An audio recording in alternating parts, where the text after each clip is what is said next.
Hey, what's up, everybody? I hope everybody's having a great night.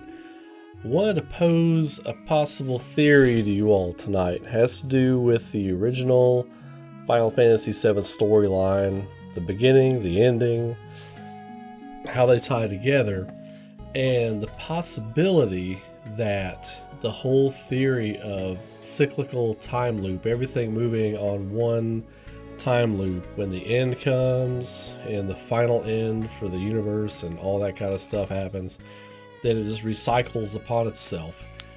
What if that concept was actually present in the original 97 game?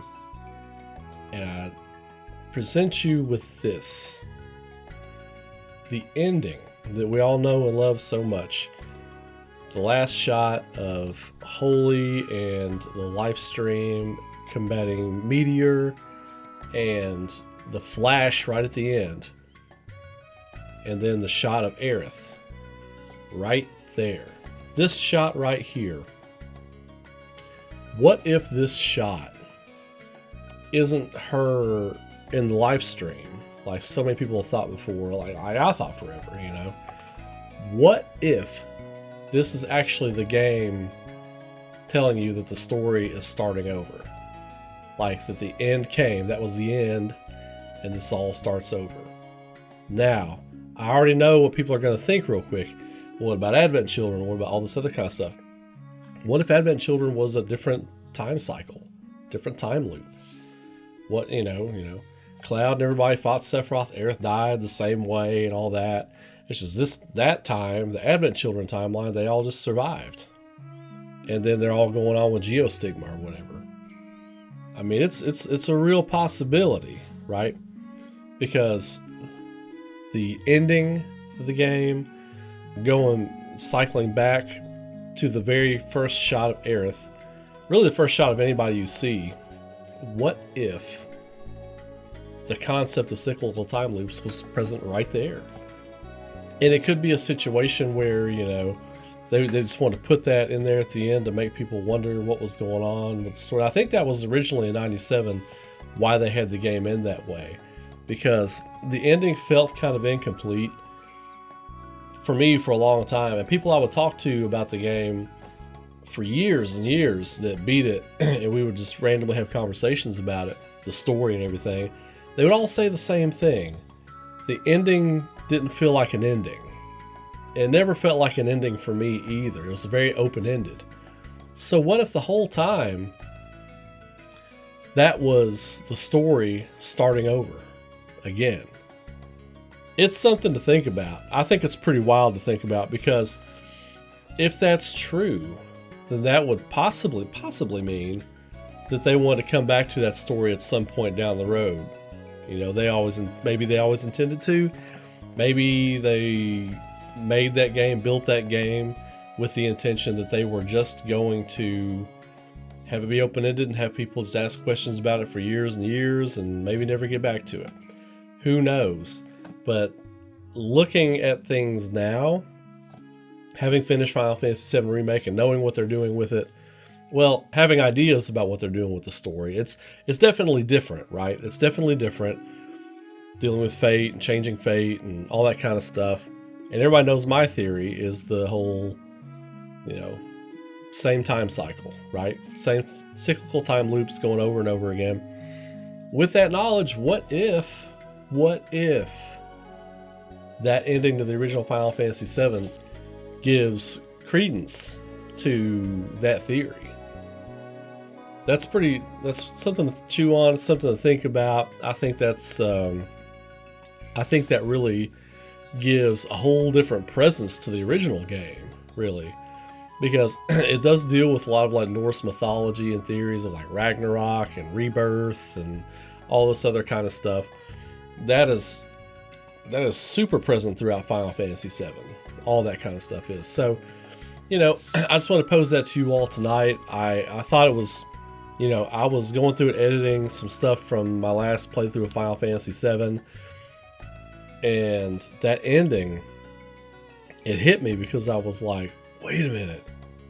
I have totally been thinking about the original ending wrong like the whole time, you know, because I always just assumed, like many people, it was just her in the live stream answering the prayer, and that's the happy ending, right? Well, what if it's not? What if in that timeline everybody died and the story is just starting over, and Aerith is like looking up from the pipe on the street in Midgard, she's getting ready to stand up and walk toward the street. What if that's what that shot is? What if there's nothing spiritual about that at all? What if it's just time repeating itself? Insane. And there's so many different ways you can go with that. And like I said, you know, that theory, that thought is not without its holes. I understand that. But if you're looking at things from an aspect of, you know, well, time just repeats itself with a few little changes here and there or whatever, until the remake storyline where they're trying to get rid of all that and have a final ending to this time loop that they're all stuck in. You know, one time loop, that Final Fantasy VII, the original game on 97 on PlayStation, could be a time loop where everybody dies at the end. And then there's another time loop after that where everybody survives, but then Geostigma happens, and then you've got Advent Children, and you've got all this other kind of stuff, right? Now, and there's still the whole thing with Red 13 and his kids running 500 years later, you know. But that doesn't mean that all the humans didn't die there, right? That doesn't mean all the humans didn't die in the first timeline, because we just see nature. Really, we just see nature and the overgrowth of nature taking back Midgar, and then of course Red 13 and his pups and all this other kind of stuff. But I think it's interesting to think about nonetheless, really, because and it would answer some questions about the original ending. I've always thought that the ending was not weird, but it either felt rushed or was open-ended and up to our interpretation. I always had questions about the ending. And if this theory is possibly like on the right path or whatever, you know, and again, it's not a perfect theory. It's got holes in it, you know, that could be explained with the time loops. I think it's sort of on the right path. But what do you all think? I wanted to drop that on you all tonight. You know, the possibility that original ending, when you see Aerith, that's just the story starting over for another time loop. And we have no idea. There could be hundreds and hundreds of time loops. I mean, thousands. I mean, we don't know, you know. But anyway, it's something interesting to think about. I wanted to drop that on you all tonight, see what you all thought. I hope you all having a great night. If you haven't subscribed to the channel, please subscribe to the channel. I've got numbers are going up, and I'm happy with that. And I really want to start doing this more full time. I want to get to a point where I'm doing a couple of videos a day. But you all can let me know by your subscribes. You know, if you're into it, throw a like on the video, subscribe to the channel. Let me know if you all want me making more content. So with that being said, you all have a great night. Keep rocking, and I will see you all in the next video. I hope you all are being safe out there. Be good to each other, and you all be hearing from me very soon.